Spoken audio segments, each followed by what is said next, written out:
Hello दोस्तों, आज हम लोग करेंगे प्रश्नावली 4.1 द्विघात समीकरण। अध्याय है मेरा चौथा, द्विघात समीकरण। कक्षा 10 क्लास 10th का चैप्टर है मैथ का, उसके क्वेश्चन है। प्रश्नावली 4.1 का दूसरा क्वेश्चन का पहला करेंगे।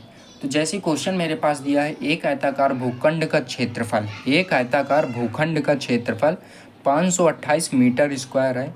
क्षेत्र की लंबाई मीटरों में चौड़ाई के दुगने से, क्षेत्र की जो लंबाई है जो ना, वो चौड़ाई के दुगने से एक अधिक है।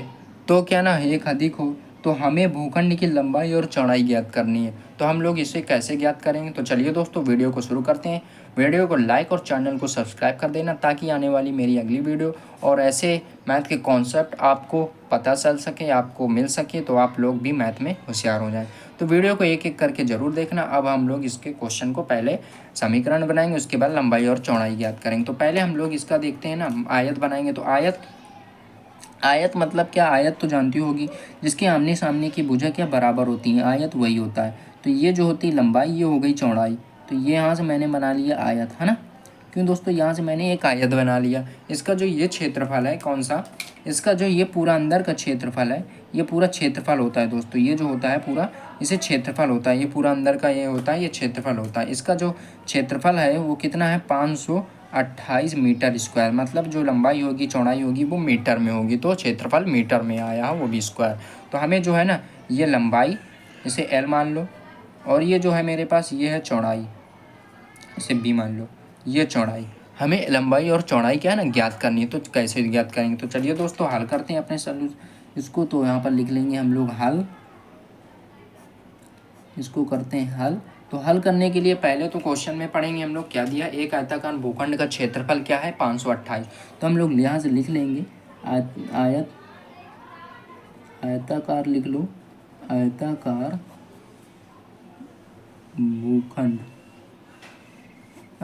भूखंड का जो क्षेत्रफल है, लिख लो पहले। आयताकार भूखंड का क्षेत्रफल कितना है दोस्तों?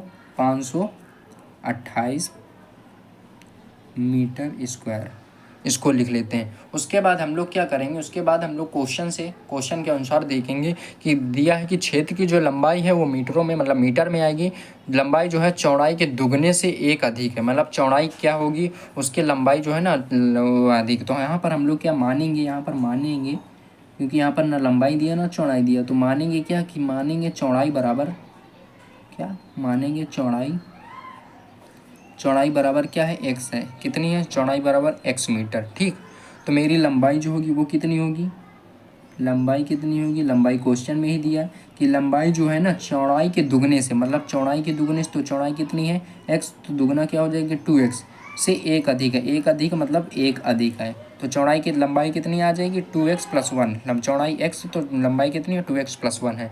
अब यहाँ से हम लोग क्या ना इसका निकालेंगे। तो हम लोग पहले, तो आप लोग को मालूम होगा कि आयत का क्या क्षेत्रफल क्या होता है, आयत का क्षेत्रफल का फार्मूला क्या होता है। तो यहाँ से हम लोग लिखेंगे आयत का क्षेत्रफल, आयत का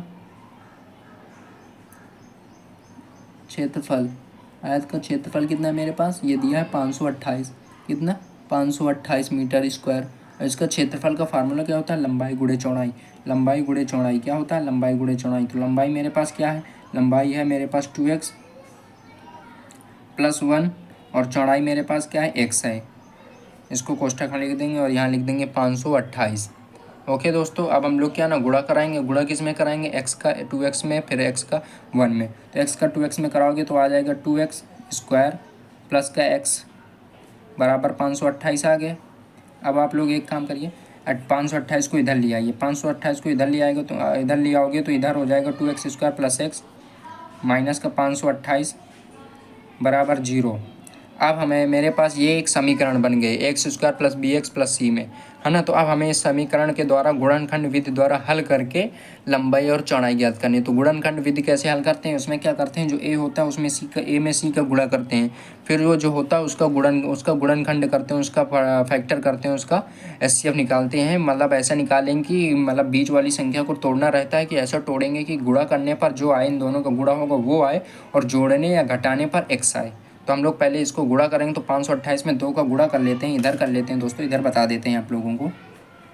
तो हम लोग क्या 528 में 2 का गुणा कराएंगे तो आ जाएगा मेरे पास 2 × 8 = 16, ओके दोस्तों, दो दूनी 4, एक 5 और दो पंचे 10, मतलब 10 56 आ जाएगा। तो यहाँ से हम लोग क्या ना 10 56 का क्या ना फैक्टर निकालेंगे। क्या निकालेंगे? 10 56 का फैक्टर निकालेंगे। तो 10 56 का हम लोग यहाँ से फैक्टर निकाल लेते हैं। 10 56 का फैक्टर निकालोगे तो 2 से निकालोगे तो वही 528 आएगा। फिर 2 से करोगे तो 2 से करोगे तो क्या आ जाएगा दोस्तों, यहाँ पर मेरे पास 2 दूनी 4, 2 छंग 12, 2 चौको 8। फिर 2 से करोगे क्योंकि 4 है, 2 एक अन्नम 2, 2 तीन 6, 2 से हो जाएगा। फिर यहाँ 2 से हो जाएगा। फिर 2 से करोगे तो क्या हो जाएगा, 2 छंग 12, 2 छंग 12, फिर 2 से हो जाएगा। फिर यहाँ आ जाएगा 3 और यहाँ से होगा फिर 3 से, है ना दोस्तों। फिर होगा यहाँ पर आ जाएगा 11, फिर यहाँ होगा 11 से। तो यहाँ पर जो फैक्टर आएगा 11, 3, 2, 2, 2, 2। अब हमें इन्हीं में से ढूंढना, मतलब गुणा करना पड़ेगा, देखना पड़ेगा कि क्या होगा। इनका गुणा तो हो जाएगा 1056, लेकिन जोड़ने में x कहाँ से आएगा, जोड़ने या घटाने में। तो 11, 11 दूनी 33, 33, 33, 66। इधर से देखेंगे 2 दूनी 4, 4 दूनी 8, 8, 8, 16, 16 और 66 में घटेगा या जुड़ेगा, x तो आएगा ही नहीं। अब देखते हैं 2 दूनी 4, 4 दूनी 8, 8 8, 16 और 16 दूनी 32, 32 हो गया।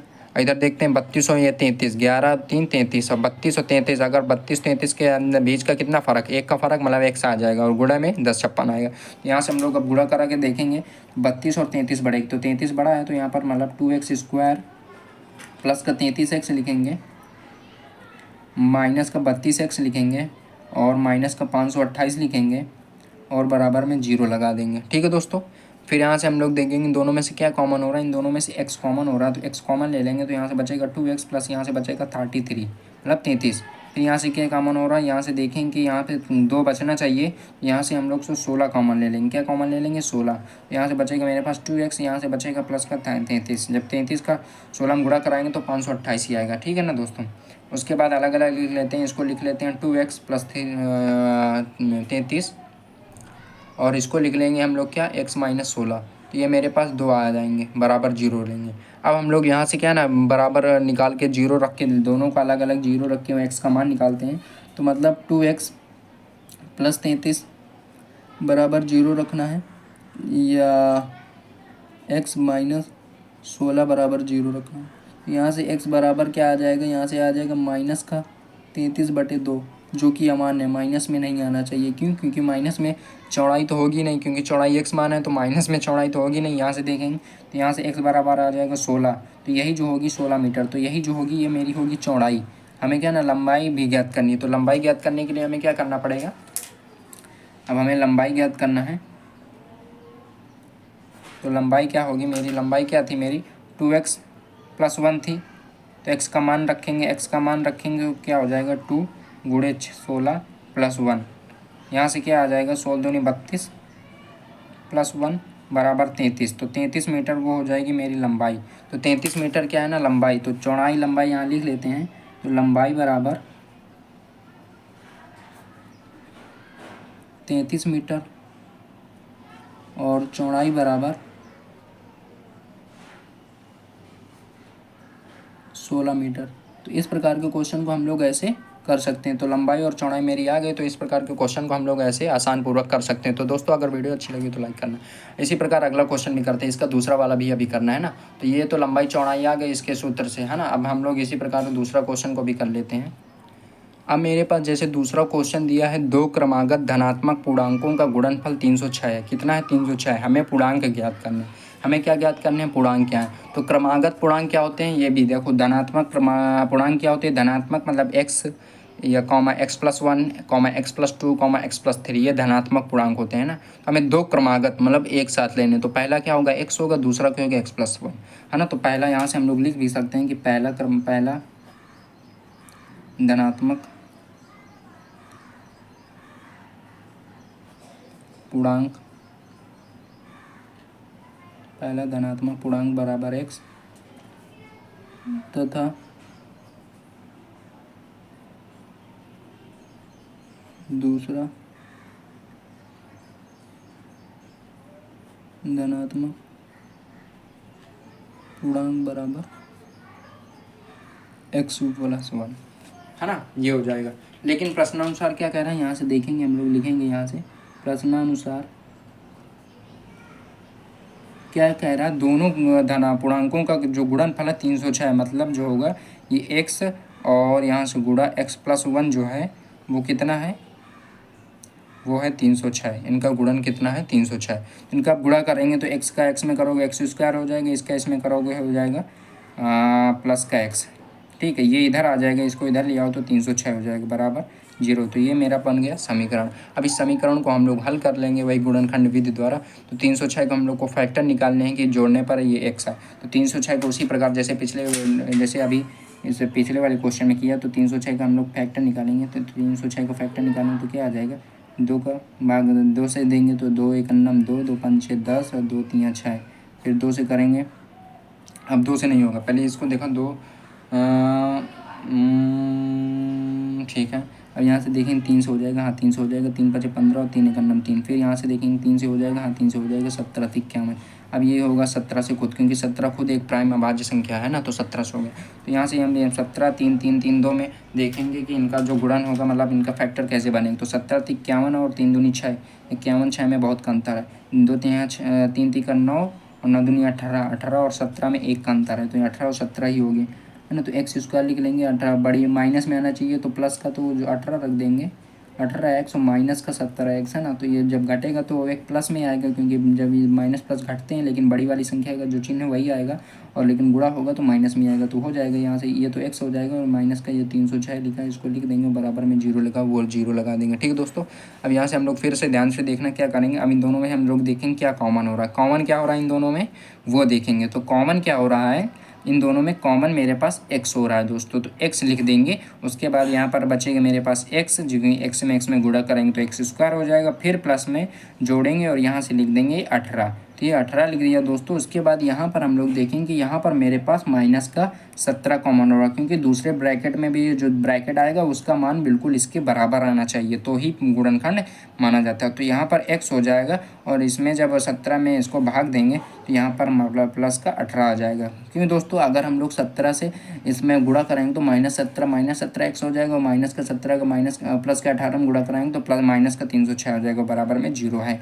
अब हम लोग इसको अलग अलग लिखेंगे, मतलब x + 18 एक बार लिख ले रहे हैं, और उधर जो दिया है x - 17 उसको एक बार लिख रहे हैं, दे रहे हैं दोस्तों 0 बराबर 0। अब हम लोग को यहाँ से x का मान मतलब अलग अलग, मतलब x + 18 बराबर 0 लेंगे एक बार, एवं एक बार लेंगे हम लोग x - 17 बराबर 0। ओके दोस्तों, क्योंकि 0 मेरे साथ बराबर में चल रहा है। तो यहाँ से जो आ जाएगा x बराबर -18, तो -18 ये नहीं रहेगा, क्योंकि धनात्मक पूर्णांक कह रहा है, तो ये तो ऋणात्मक में आ रहा है। सॉरी दोस्तों, ये धनात्मक कह रहा है तो ये तो माइनस में आ रहा है, तो ये ऋणात्मक हो जाएगा। तो यहाँ से ये अमान्य हो जाएगा, इसको मान नहीं लेंगे, तो इसको हम लोग कर देंगे अमान्य, ये अमान्य। तो यहाँ से निकालेंगे तो x बराबर 17 आ जाएगा। तो लेकिन यहाँ से जो x है ये 17, ये धनात्मक है मेरा, तो ये जो आ रहा है, तो मेरा पहला जो धनात्मक पूर्णांक है वो कितना है, मेरा जो पहला धनात्मक पूर्णांक है वो 17 है। दूसरा क्या निकालेंगे, तो पहला यहाँ से हम लोग लिख ले रहे हैं, पहला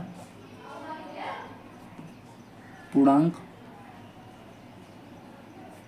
x बराबर कितना है दोस्तों, 17 है। ठीक, और दूसरा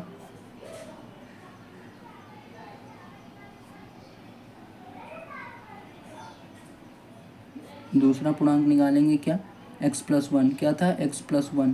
तो x क्या है मेरे पास, x है मेरे पास 17, अरे यार सॉरी दोस्तों, x + 1, तो यहाँ से हो जाएगा 17 + 1, तो दूसरा आ जाएगा मेरे पास 18।